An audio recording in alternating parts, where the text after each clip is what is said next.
Hello and welcome to another edition of Back to Beverly, where we bring the best and brightest of Beverly back to talk about days when they were here at school. I'm Dillon Curtis, your host, and I'd like to welcome my guest today, the Honorable Judge Lisa Hart-Cole of the Superior Court of Los Angeles County. Thanks for joining me, Judge. Thank you for having me. Now, I know that you graduated class of 1973. What was special about those 4 years here at Beverly?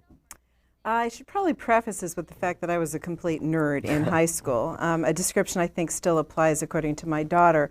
So my years were a little different. I think that what was great and special about school was the friends that you make, and actually some of the classes that I took I really enjoyed. Definitely, that's still in effect today, the friends and the classes.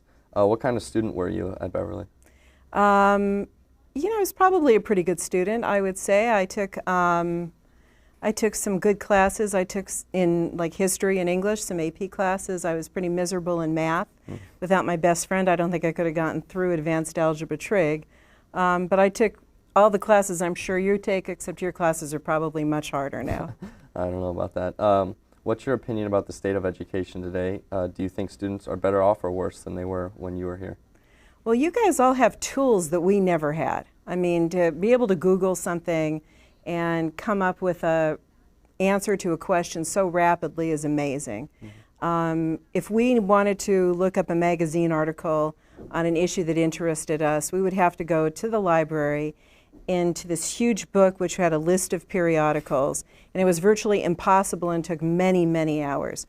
So to the extent that you have such a rapid influx of information at all times, I think that makes you a smarter person right then, because you're not wasting so much time. On the other hand, there's a great value to books, and I still love to read, and I developed my reading when I was in high school. So I think that, that's my phone. So I think that you do miss that by having the internet so accessible and ready for you. That's a good point. What were your favorite classes, teachers? What impact do you think they had on you? And do you remain in contact with any of them today? You know, I hate to say it, probably most of my teachers are gone, as I mean, like not living anymore. My favorite teacher was probably a history professor named Mr. Acapenti, and he was known to be the hardest, meanest guy. He had a class called Culture Vulture within the AP European History. I don't know if anybody's told you about that yet. I haven't heard about that. First time hearing of it, though. It was a really rough, rigorous course of artists and philosophers, and you just really learned very rapidly maybe the history of 200 or 300 years. And he, I think, is dead.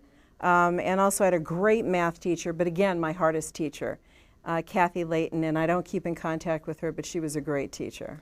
That's great to hear. I have some great teachers that I enjoy this year, as well as my previous 2 years. So. And aren't they usually the hardest teachers, usually right? Usually the hardest, very yeah. true. What did you enjoy most about Beverly, or the least?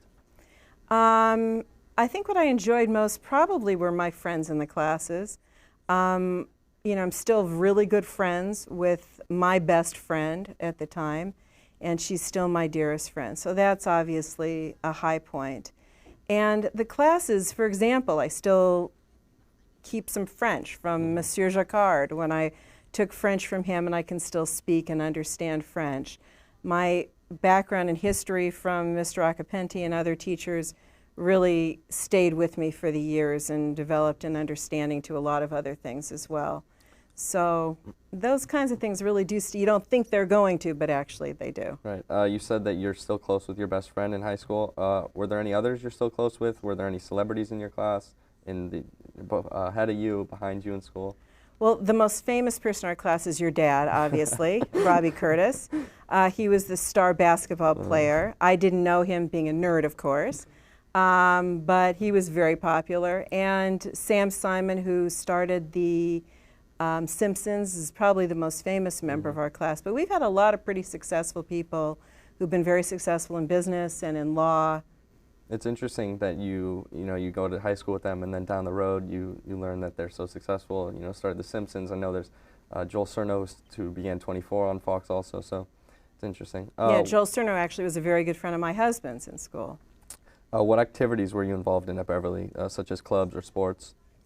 There used to be a club, I doubt it still exists, called the Adelphia Club. Is that still here? I don't know. I haven't heard of it. It was, I don't know, like a little honors club for girls, a little booster club, and Girls League was a big thing. I don't think you have that anymore either, right? I don't think so. This is really sad.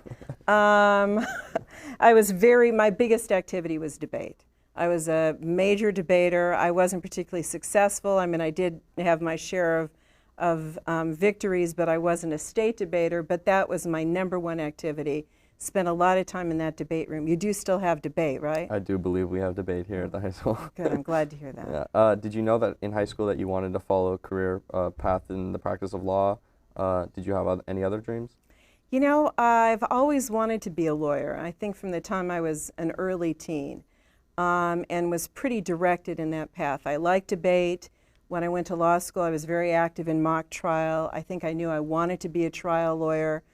And everything was a stepping stone. I may not have envisaged when I was in high school being a judge, obviously, but I did feel that that was a path I was pretty interested in.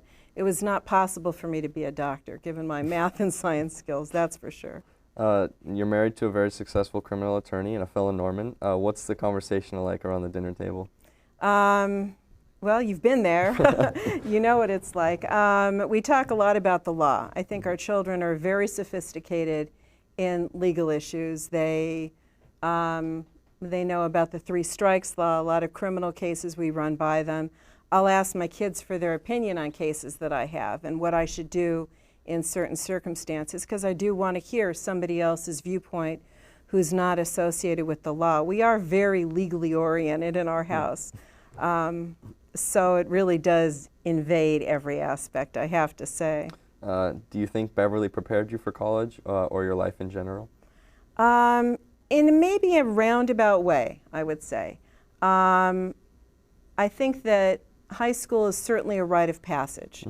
And all of the drama that goes on in high school, those feelings of insecurity and feelings of victory and all those weird chemical things that happen to you in high school are very important for your development later on. And it sounds like it's a pat thing to say, but it's something you got to get through, and once you get through it, you're a better person at the other end. Obviously, you need to go to high school to go to college. Did it help me in my academic career in college? You know, somewhat. I would say college was very different for me than high school. It's definitely ratcheted up much higher. AP classes in high school, for me, were not similar to the college courses that I took in similar areas. That's interesting because many of the kids taking AP classes today think that it's going to be somewhat like what a college course is, and you say it's not. So it's interesting to get you know, someone who's been to college point of view. Well, I think the difference is the expectations are far greater. I mean, a high school teacher can be forgiving if you're sick, and we'll give you your homework and maybe we'll take a test late, but it's very hard to go to a Nobel Prize winning author or historian and tell him that, you know, you didn't really feel so good, so you can't take the test today. It doesn't really translate as well in the college situation. That's a good point. My friends and I are getting close to deciding what colleges we may want to attend. Could you offer us any advice as to what colleges? Well, I went to Berkeley for undergraduate and Hastings for law school because financially that was what my parents could afford. And in those days, UCs were very, very inexpensive as compared to private colleges. But I think that in general, it's best to choose a college not for the name or for the notoriety, but where you think you're going to feel comfortable. Berkeley's a huge school, for example. It's ginormous, really, with 30,000 students, undergraduate and graduate. As a freshman, your classes are survey classes, meaning you'll have 400 kids in a class. Wow. You can go to a private school and have much more contact with your professors. And socially, it's harder. If you're one of